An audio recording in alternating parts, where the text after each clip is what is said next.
पढ़ के मोर सजनवा बीड़ी पनवा बेचै राम। बीए पढ़ के मोर सजनवा बीड़ी पनवा बेचै राम।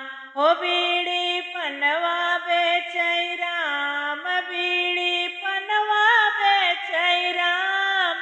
बीए पढ़ के मोर सजनवा बीड़ी पनवा बेचै राम।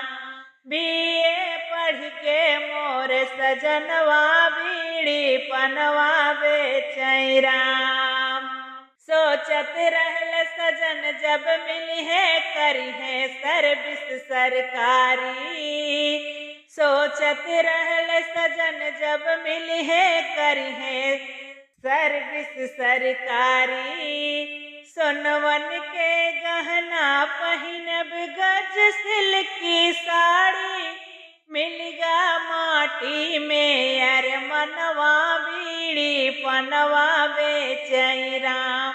हो मिलगा माटी में अर मनवा बीड़ी पनवा बेचै राम।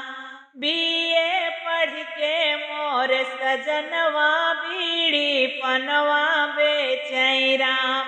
हो बीए कई के मोर सजनवा बीड़ी पनवा बेचै राम।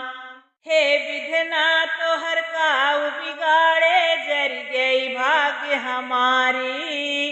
हे विधना तोहर काऊ बिगाड़े जर गई भाग्य हमारी।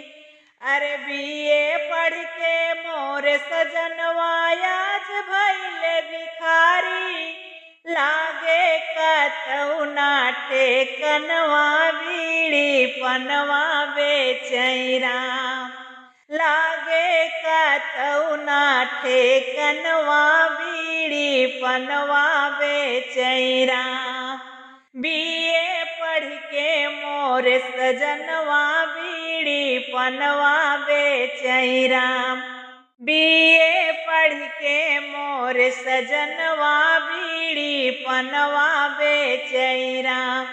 बीड़ी पनवा बेचै राम, बीड़ी पनवा बेचै राम। बीए पढ़ के मोर सजनवा बीड़ी पनवा बेचै राम। बीए कई के मोर सजनवा बीड़ी पनवा बेचै राम।